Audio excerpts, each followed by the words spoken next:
지역의 이슈를 만나는 시간 헬로 이슈토크를 시작합니다. 21대 국회 개원을 앞두고 있는 시점에서 국회의원 당선인과 함께 얘기 나누는 시간 이어가고 있습니다. 이 시간에는 대구 동구갑 선거구에 출마해 당선된 미래통합당 류성걸 당선인과 함께하겠습니다. 안녕하십니까? 예, 안녕하십니까. 반갑습니다. 네, 먼저 당선 소감과 함께 지역 주민들에게 인사부터 좀 해주시죠. 예, 이번 4.15 총선에서 대구 동구갑 주민 여러분들의 적극적인 지원과 지지를 받아 당선된 유성걸입니다. 먼저 유권자들 여러분께 감사의 말씀을 드립니다. 특히 우리 대구 12개 선거구 중에서 최고 득표율을 기록을 했습니다. 더욱더 감사의 말씀을 드립니다. 그만큼 책임감을 느낍니다. 그 총선 기간 동안에 우리 대구 경북에서는 코로나19로 인해서 참 어려움을 많이 겪었습니다. 진짜 대구 경제도 어렵고 이런 상황에서 제가 당선이 되었기 때문에 어느 때보다도 막중한 임무를 수행할 수 있는 책임감에 앞으로 열심히 하겠다는 말씀을 드리고 더 심기일전해서 대구 발전, 동구 발전 그리고 대한민국 발전을 위해서 최선의 노력을 다하겠습니다. 예, 감사합니다. 네. 19대 때 당선이 되셨고 예. 20대는 이제 잠깐 공백기가 있었습니다. 예. 그리고 다시 21대 국회에 입성을 하셨는데 더 기쁘셨을 것 같아요. 예. 승리의 요인 어떻게 분석하고 계십니까? 예, 먼저 제가 19대 때에 열심히 했던 그 노력, 성과를 평가를 해 주셨는 거고요. 또 지난 4년은 공백기라고 말씀을 하셨습니다만 사실은 그 기간 동안에 저는 나름대로 우리 지역구의 골목 구석구석을 다니면서 열심히 주민들과 그리고 많은 현안들을 같이 토의를 하고 논의를 했습니다. 네. 그런 성실함을 충분히 이번에 유권자들께서 평가를 해 주셨는가 아닌가 이렇게 생각을 합니다. 네. 아울러서 우리 대구의 전반적인 분위기를 보면은 이 현 정권이 추진하고 있는 어떤 좌파 정책들 이 부분에 대해서 굉장히 우려를 많이 하셨습니다. 정말 이러다가 우리나라 어떻게 되는 거 아니냐 이런 식의 의견을 많이 개진하셨기 때문에 그 분위기가 이번에 정권을 심판하는 그런 차원의 결과가 나왔다 이렇게 생각이 됩니다.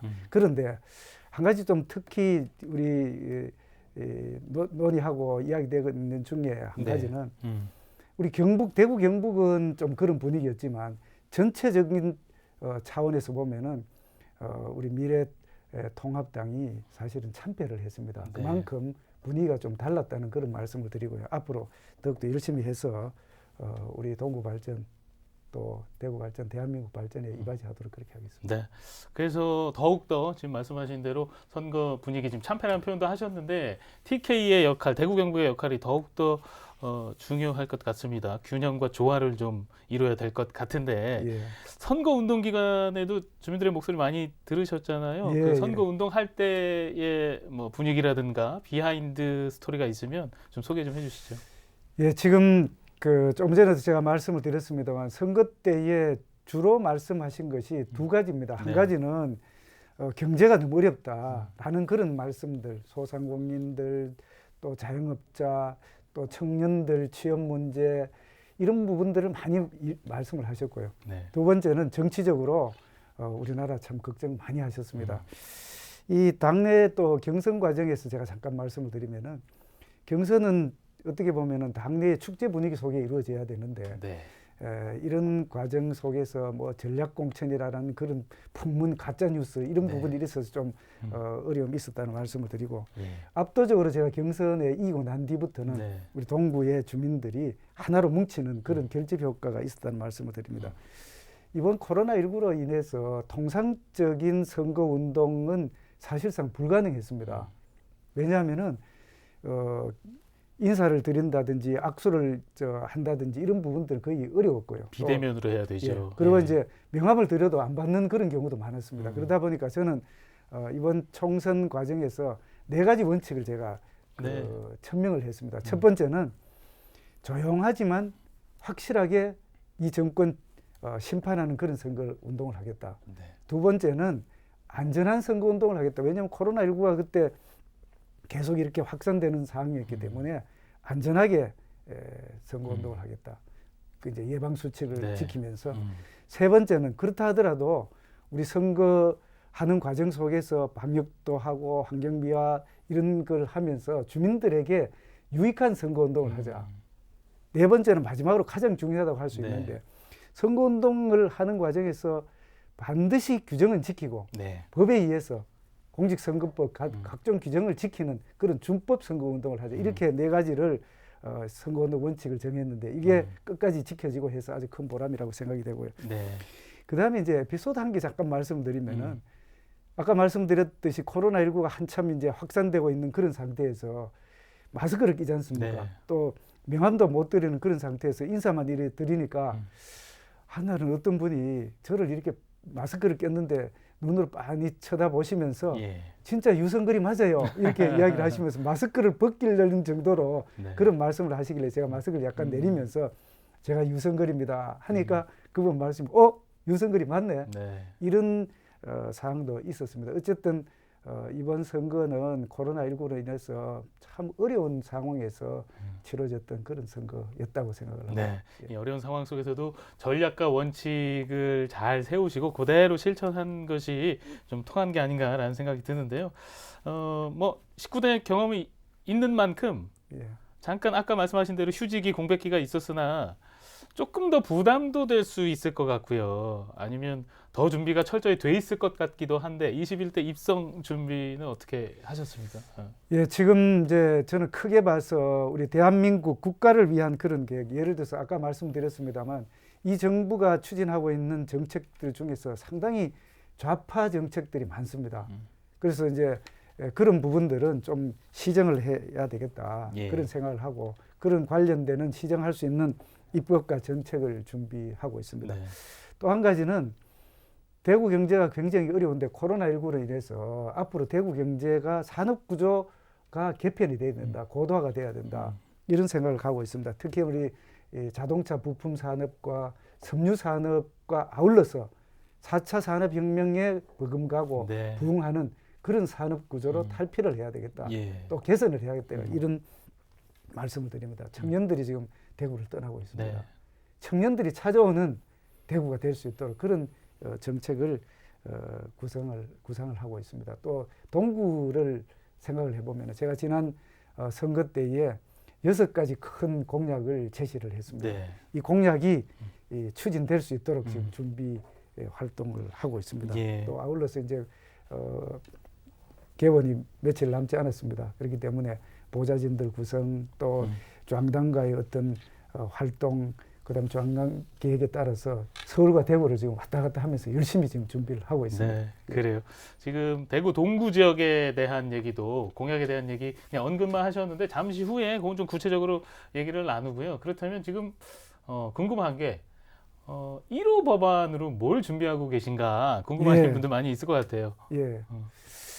지금 저는 1호 법안으로 지금 우리 경제가 굉장히 어렵다 보니까 정부 지출이 급격하게 늘어나고 있습니다. 네. 그래서 1차 추경하고 2차 추경하고 그렇게 정부 지출이 늘어나고 있는 그런 상황 속에서 네. 우리 국가 채무도 급격하게 지금 늘어나고 있습니다.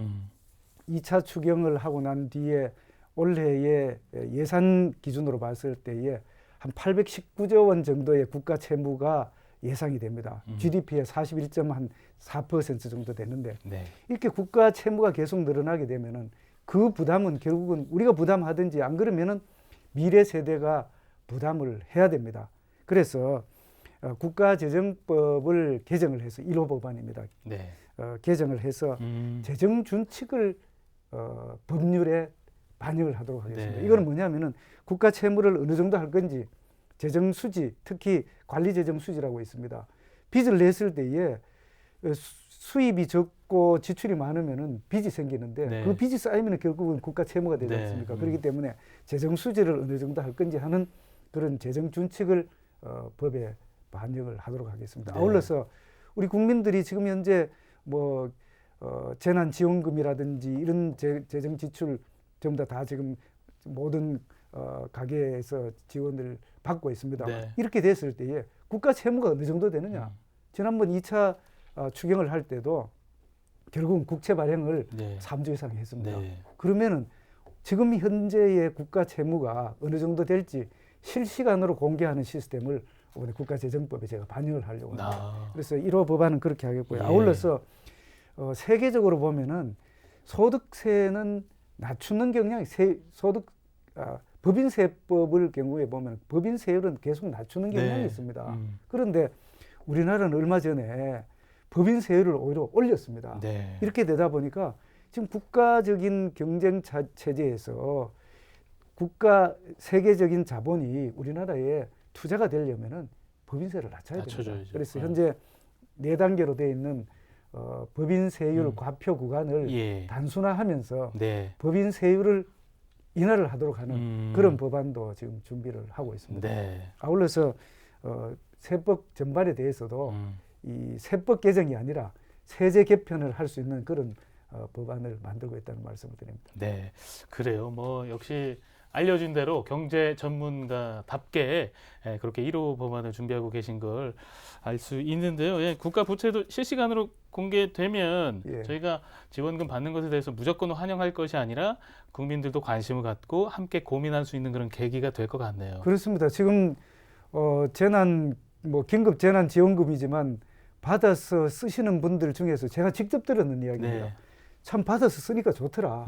그렇지만 어딘가 모르지만 좀 부담이 되더라. 찜찜하면서 네. 부담이 되더라 하는 네. 말씀을 제가 직접 들었어요. 네, 실제로 그렇습니다. 네. 이 돈이 진짜 우리가 재원이 충분히 해서 쓸 수 있다면 좋은데 재원은 없는데 지원금을 그 모든 가구에 지원을 하게 되면 결국은 빚을 내야 되지 않습니까? 네. 빚내서 쓴다는 사실을 알고 계시는 분은 좀 전에 제가 표현했듯이 어딘가 모르게 쓰지만 부담이 되고 찜찜하다. 네. 이 말씀을 하시더라고요. 네, 그래요. 의견이 다양하고 분분하니까 이런 의견도 잘 수렴해서 1호 법안도 잘 준비하시면 좋겠네요. 아까 말씀드린 대로 지역 현안에 대한 얘기를 좀 나눠보죠. 6대 공약을 내세우셨습니다. 예. 공공항 이전부터 해서 지역에 챙길 현안들이 많은데 예. 그 얘기 좀 더 덧붙여 주시죠. 예, 지금 제가 첫 번째 그 6개 중에 가장 첫 번째 그 공약이 K2를 이전하고 나면은 그 광활한 부지에 신도시를 건설하는 것입니다. 사실 우리 이 K2 이전 때에 자연 친화형 미래 복합형 신도시를 건설하겠다. 네. 그래서 휴식과 그다음에 산업과 또 도시 기능을 겸비한 그런 복합 기능인데 제가 명칭을 휴노믹 시티라고 이렇게 휴노믹 시티. 휴라는 거는 네. 휴식이라는 휴자도 될 수 예. 있고 휴먼이라는 휴자도 될 수 있고 네. 에코노믹 할 때 노믹에다가 시티 그렇게 네. 해서 휴노믹 시티라는 그런 프로젝트입니다. 직접 지으셨나요? 여러 분들 의견. 이야기했고 그 전에도 이제 이런 말씀들이 있었습니다. 네, 네. 아무쪼록 이렇게 그 K2가 이전하고 물론 대공항과 통합 이전을 해야 됩니다. 그렇게 하면은 그 이전 부지가 광활한데 한 7평방킬로미터 정도 돼요. 네. 우리로 쉽게 이야기하면은 한 230만 평, 200만 평 이상 되는 광활한 부지에 네. 이런 미래 복합형 자연 친화형 신도시를 건설을 할 겁니다. 네. 이렇게 신도시를 건설하기 위해서는 K2를 포함한 통합 이전이 성공적으로 원활하게 추진이 돼야 됩니다. 그런데 지금 아직까지 국방부에서 이전 정비 관련되는 사항도 마찬가지지만 이전 그 부지에 대한 확정된 의사결정이 없습니다. 그래서 선정위원회가 빨리 개최가 돼서 이전을 했으면 좋겠습니다. 네. 지금 군의군과 또 의성 그 비안과 소보, 군의군 우보 이렇게 2개 중에 1개를 선정을 하도록 되어 있는데 빠른 시일 내에 국방부와 협의를 해서 이전을 추진하도록 하겠습니다. 네. 이제 한 가지는 네. 이 이전되고 나면 그 광활한 부지에 우리 동구뿐만 아니라 대구의 먹거리가 대구의 그 중심 지역이 될 것이라고 저는 그렇게 생각을 합니다. 예. 그렇기 때문에 주민들의 의견 충분히 수렴을 해야 되고 또 전문가 자문을 거쳐야 되고 네. 공청회를 거쳐야 되고 또 최종적으로는 국제 공모까지 해서 국제적인 그 규격을 갖춘 국제적인 기준에 맞는 그런 휴노믹 시티를 건설하려고 그렇게 생각을 하고 있습니다. 네, 네. 그대로만 된다면 정말 기대가 되고 좋겠는데요. 이 외에도 뭐 공약들 아까 말씀하신 대로 재개발 재건축을 통한 주거 환경 개선도 챙기시겠다고 했고 전통시장 현대화도 챙기시고 또 조금 주목되고 있는 게 더 눈길이 가는 게 금호강 종합개발계획입니다. 이게 예. 계획을 좀 수립해서 제대로 추진하겠다라고 말씀하셨는데 이거 어떻게 좀 조성하실 계획이신지 한 말씀 더 해주시죠. 예, 지금 저희 동구는 대구는 팔공산과 금호강이라는 천혜의 자연 자원이 있습니다. 네. 그런데 이 천혜의 자연 자원을 잘 활용해서 우리 시민들이 또 구민들이 아주 편안한 휴식 공간 또 경제적인 그런 네. 효과가 나타날 수 있는 그런 활용을 해야 된다. 아직까지 미흡하다 이렇게 생각을 합니다. 그렇기 때문에 이 금호강 종합계획을 수립을 하는데 금호강이라는 게 저희는 어릴 때만 하더라도 유원지 하면 동천 유원지가 생각이 났지 않습니까? 네. 근데 지금은 동천 유원지가 사실상 뭐 어느 정도 과거보다는 조금 좋아지는 면이 없지 않아 있지만 아직까지도 완전하다고 저는 생각을 안 합니다. 그렇기 때문에 금호강 종합계획을 수립하는 과정 속에서 도심형 그런 레저 스포츠 타운이라든지 또는 금호강에 관련되는 여러 가지 그 기능들, 예를 들어서 네. 뭐 문화 헬스케어 관련되는 음. 이런 기능들을 복합적으로 계획을 수립하려고 합니다. 물론 네. 동구뿐만 아니라 수성구, 북구, 서구, 달성군 또 이 대구시와 적극적으로 협조를 해야 될 그런 상황입니다. 그래서 네. 종합계획 추진 위원회라든지 이런 걸 만들어서 추진을 하려고 합니다. 그렇게 되면은 네. 우리 동구에는 팔공산과 금호강이 어우러지는 그리고 아까 제가 말씀드렸던 K2 이전터의 휴노믹 시티와 어우러지는 네. 아주 그 미래 첨단형 그런 지역이 될 것이고 그렇게 되면 결국은 사람과 돈이 모이는 활성화된 그런 지역이 될 것이라고 저는 네. 생각합니다. 그래요. 이게 자연과 또 개발 사이의 조화가 좀 잘 이루어지게끔 꼼꼼하게 좀 챙겨주시면 좋겠습니다. 그리고 또 눈길이 가는 게 SOC 사업인데 동구 하늘도시 건설 프로젝트가 눈에 좀 띄더라고요. 예. 이것도 좀 구체적으로 설명해 주실까요? 예, 먼저 우리 동대구역이 1969년도에 개통이 됐습니다. 네. 상당히 오래됐죠. 그래서 제가 19대 때에 국비 예산을 반영을 하고 지금은 이제 다 완공이 됐습니다만 이 고가격 개체 사업을 해서 동대구역 광장이 과거보다 한 3배 이상 이렇게 맞아요. 늘어났습니다. 네. 굉장히 넓어졌죠. 네. 환해지고 넓어지고 예. 좋다는 그런 평가를 받고 있습니다만 근데 또 한편으로 봐서는 동대구역에 나오면은 광장은 넓어졌는데 뭔가 썰렁하다. 네. 뭔가 썰렁하다. 이건 뭐 넓어지기는 넓어졌지만 그런 또 평가를 하고 있습니다. 그래서 저는 이 그 KTX 선로 구간을 복개 구간을 좀 더 확장을 해서 이 지역에 이 복합 그 체육 시설이라든지 휴식 공간이라든지 예. 또 컨벤션 시설 또 시민들이 이 함께 즐길 수 있는 시민 광장 네. 이런 광장을 포함한 그런 스카이 시티 말해 하늘 네. 도시를 건설을 하면 좋겠다 네. 이런 프로젝트입니다. 사실 이 동대구역 관련돼서는 너무나 아까운 부지예요. 굉장히 광활합니다. 네. 그래서 이것을 복합적으로 종합적으로 개발할 그런 생각을 가지고 있습니다. 네. 아울러서 우리 동대구역 복합환승센터하고 동대구역하고 스카이시티 하늘도시하고 또 이쪽에 동대구 벤처밸리라고 네. 아주 활성화된 앞으로 우리 이 미래 먹거리 4차 산업혁명과 연계되는 R&D 센터를 포함한 지역이 있습니다만 그 지역과 연계하면은 아주 큰 시너지 효과가 나타날 수 있을 것이라 그렇게 생각을 합니다. 네, 네. 그리고 말씀 들으니까 지금 뭐 인프라라든가 하드웨어적인 부분, 부지라든가 이런 부분이 마련돼 있고 그 안에 이제 소프트웨어가 좀 잘 들어가게끔 계속 고민하시고 애써주시면 예. 좋겠습니다. 그리고 정책적인 공약도 좀 살펴보겠습니다. 소득주도 성장 정책을 좀 시정하는 그런 입법을 추진하겠다.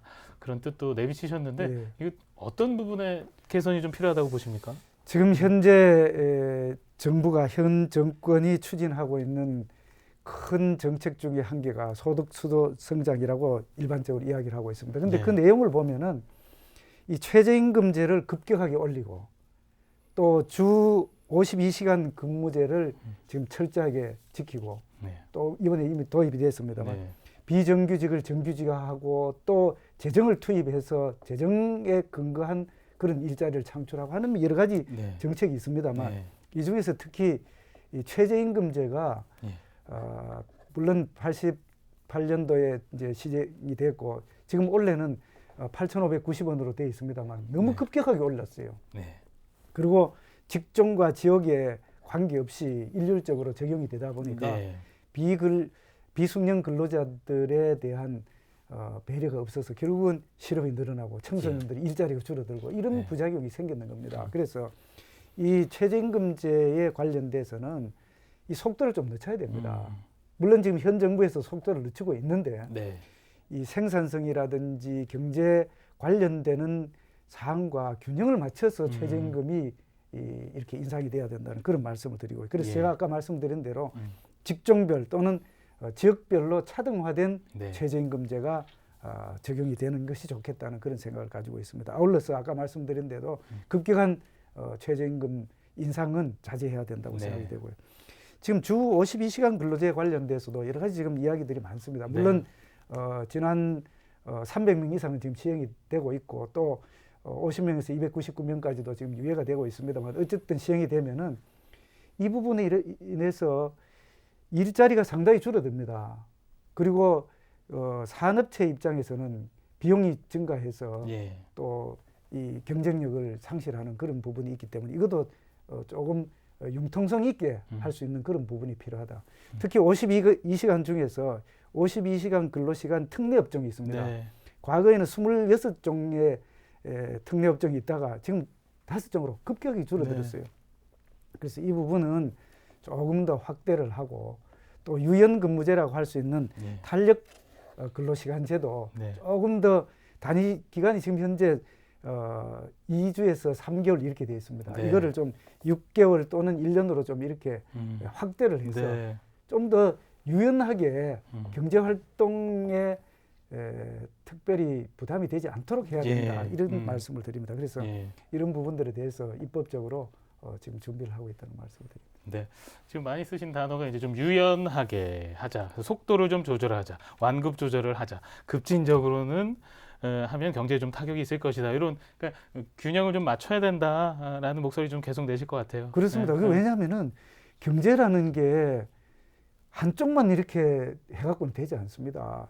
경제 성장이라는 것과 또 생산성 증가라는 것과 또 고용과 관련되는 뭐 임금, 물가 이런 부분들이 전부 다 조화를 이뤄가서 하는 게 가장 좋은 겁니다. 종합적으로 한쪽만 너무 급격하게 하다 보면 네. 문제가 생길 수 있다 이런 겁니다. 네, 그래요. 그 부분까지 좀 더 많이 챙겨주시면 좋겠고요. 이와 더불어서 지금 조세 부담을 좀 공평하게 하도록 세제 개편을 추진하는데도 좀 집중하겠다라는 예. 말씀을 좀 하셨습니다.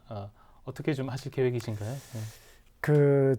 제가 이제 공부를 하면서 전공을 조세 쪽을 전공을 네. 했습니다. 경제학도 하고 물론 경제학 중에서도 이제 재정학 중에서도 이제 텍세이션 조세 쪽을 했습니다만 네.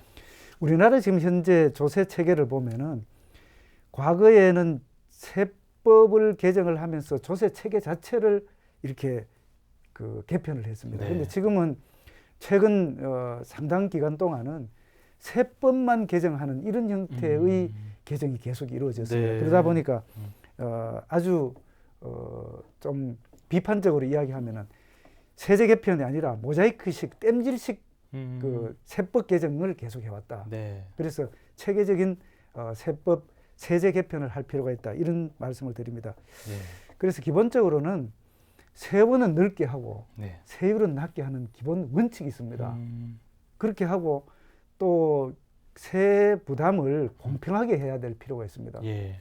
첫 번째는 같은 경제적 능력을 가지고 있는 사람은 같은 세 부담을 가지는 게 수평적 공평성입니다. 예. 수직적 공평성은 경제적 능력이 많은 사람은 더 많은 세금을 부담을 하고 경제적 능력이 떨어지는 계층은 좀 덜 부담하는 이런 수직적 공평성과 네. 수평적 공평성을 다 만족하는 그런 세제 개편이 이루어져야 됩니다. 그런데 예. 사실은 우리 조세감면특별법, 조특법이라고 합니다만 네. 이런 데서도 보면은 필요할 때마다 땜질식으로 개정을 하다 보니까 전체적인 체계가 굉장히 얼그러져 있습니다. 네. 그래서 이 부분을 개편을 할 필요가 있다. 그렇게 하면서 이제 세부담이 공평하게 되면서도 세수가 어느 정도 확보되는 네. 그런 개편안을 지금 생각을 하고 있습니다. 네, 그래요. 세제 개편도 좀 종합적으로 좀 손볼 필요가 있다는 말씀 해주셨고요.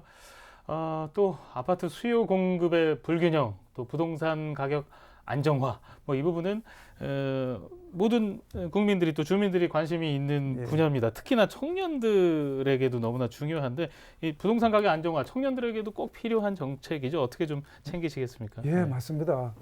뭐 경제 이론 기본적으로는 수요와 공급이 마주쳐서 균형을 이루는데 이제까지 정부 정책을 보면은 수요를 억제하고 수요 쪽에 그 많은 규제와 제재를 하는 그런 네. 경향이 있었습니다. 네, 그러다 네. 보니까 공급을 늘려서 수요 공급을 균형을 맞춰야 되는데 수요를 계속 이제 억제하는 그런 정책들이 많았습니다. 예. 그런데 물론 이제 가수요라든지 투기 수요라든지 이런 건 억제를 당연히 해야 됩니다. 그런 부분은 억제를 하되 살고 싶어 하는 곳에 많은 아파트, 그렇게 주택을 공급하는 그런 공급 정책도 병행해야 된다, 이런 말씀을 드립니다. 네. 특히 좀 전에 이제 말씀하셨듯이 청년들, 신혼부부들 얼마나 지금 집 얻기가, 아파트 한 채 얻기가 어렵습니까? 네. 그렇기 때문에 청년들이 살고 싶어 하고 또 머물러 싶어 하는 이런 지역에다가 많은 양질의 아파트를 공급하는 것이 필요하다. 또 청년 신혼부부들이 집을 살 수 없을 상황이 된다면은 임대 아파트를 많이 이렇게 공급을 할 필요가 있다. 그렇게 수요 공급이 균형을 이루는 그런 아파트 정책을 추진을 할 필요가 있다, 이런 말씀을 드립니다. 네, 그래요. 이제 21대 국회에서 더 많은 일을 좀 하실 텐데 코로나19 여파로 좀 더 챙길 게 많을 것 같아요. 근시일 내에 하실 계획들 한 말씀 해주시죠. 예, 지금 그 코로나19로 우리 대구 지역이 특별 재난 지역으로 선포가 되었습니다. 그래서 대구 시민들 말씀은 특별 재난 지역으로 선포가 됐으면 뭔가는 좀 다른 지역보다도 더 많은 보상, 더 많은 지원이 있어야 되지 않겠느냐. 네. 하지만 실제로 특별 재난 지역이 선포가 됐다 해서 시민들, 주민들께 바로 직접적으로 지원할 수 있는 사항은 없습니다. 네. 그렇기 때문에 이번 코로나19로 많은 어려움을 겪고 계신 우리 대구, 경북 지역에 대해서는 코로나19 특별법을 새로 만들어서 네. 지원을 해줄 필요가 있다라는 게 공감대가 이루어져 있습니다. 네, 그래서 네. 지난번에 우리 당선인들 모였을 때도 또 대구시장과 간담회를 할 때도 그런 이야기가 나왔습니다. 네. 그래서 코로나19 특별법을 제정을 하도록 하겠습니다. 이 법안은 대구시와 경북도와 그리고 우리 당선인들이 같이 힘을 합쳐서 우리 대구 경북 힘든 대구 경북 경제를 활성화시키는 데 도움이 될 거로 그렇게 생각하고 있습니다. 준비하겠습니다. 네. 아울러서 우리 코로나19로 인해서 국민들의 삶, 시민들의 삶 패턴이 지금 달라지고 있습니다. 산업 구조도 달라지고 있습니다. 아까도 제가 언뜻 말씀을 드렸듯이 비대면, 비접촉 이런 기술 개발이 앞으로 활성화될 거고 그렇게 돼야 된다고 생각합니다. 또한 우리 의료시설 관련되는 의료 서비스 관련돼서도 이렇게 원격 의료라든지 이런 부분들이 앞으로 개발이 되고 또 실제로 지원이 돼야 될 그런 네. 사항이고 교육도 마찬가지입니다. 교육도 비대면. 네. 요즘 지금 학생들 개학을 지금 했습니다만 코로나로 굉장히 힘들어하고 있지 않습니까? 그래서 비대면 교육 시스템이라든지 비대면 의료 시스템 그리고 비접촉 비대면 기술 개발 앞으로 열심히 해야 될 사항이라고 생각합니다. 네, 대구의 역할이 더 커질 것 같습니다. 이게 뭐 교육, 의료, 문화, 기타 등등 뭐 너무나 많은 분야에서 코로나 어떻게 대응하는지 대구가 좀 모범적인 그런 도시로 이번을 계기로 해서 성장했으면 하는 바람입니다. 그렇습니다. 오늘 정말 많은 얘기를 나눴는데요. 끝으로 못다 하신 얘기나 더 덧붙일 얘기 있으시면 해주시죠. 예, 지금 개원이 이제 이번 주 토요일로 다가왔습니다. 개원 준비 열심히 하도록 하겠습니다. 우리 주민들 의견을 잘 반영할 수 있는 그런 우리 지역구의 시스템도 지금 만들고 있고요. 이제까지 코로나19 여러분 시도민 여러분 참 대처 잘 하셨습니다. 성숙된 시민의식을 가지고 우리 대구 참 고생을 많이 했습니다. 그러면서도 큰 성과가 있었다고 저는 생각합니다. 의료인들, 자원봉사자, 그리고 공직자 여러분들 진심으로 존경하고 감사의 말씀을 드립니다. 또한 우리 미래통합당 안겨주시고 많은 지원을 해주셨는데 앞으로 더 열심히 해서 우리 시민들, 주민들 그리고 국민 여러분께 다가가는 그런 당이 되도록 노력하도록 하겠습니다. 제 개인적으로는 5월 30일인지 임기가 시작이 되니까 지역구에 제 개인 국회의원 유성걸 사무소를 5월 30일 개소를 합니다. 네. 특별히 뭐 개소식은 없습니다. 이제 그날부터 이제 사무실을 개소하기 때문에 많은 분들이 오셔서 지역을 위해서, 대한민국을 위해서 지혜 저한테 주시기 바랍니다. 언제든지 오셔서 차 한잔 하시고 또 격려도 해주시고 또 잘못된 부분에 대해서는 채찍도 해주시면 좋겠습니다. 우리 대구 시도민, 대구 경북 시도민 여러분 항상 웃음 잃지 않으시고 행복하시고 건강하시고 또 우리 발전을 위해서 활기찬 대구 또 건강한 대구 희망찬 동구를 만들기 위해서 저도 최선의 노력을 다하도록 하겠습니다. 네. 고맙습니다. 네, 오늘 뭐 정말 많은 얘기를 나눴거든요. 그 나눈 얘기만큼만 잘 챙겨주시고 꼼꼼하게 부지런히 성실하게 지역 발전을 위해서 또 뭐 대한민국의 발전을 위해서 더 많이 애써주시길 기대하겠습니다. 예. 오늘 바쁘신데 이렇게 자리해 주셔서 고맙습니다. 예, 감사합니다. 고맙습니다. 헬로 이스토크 이 시간에는 대구 동구갑 선거구의 류성걸 당선인과 함께했습니다. 시청해 주신 여러분 고맙습니다.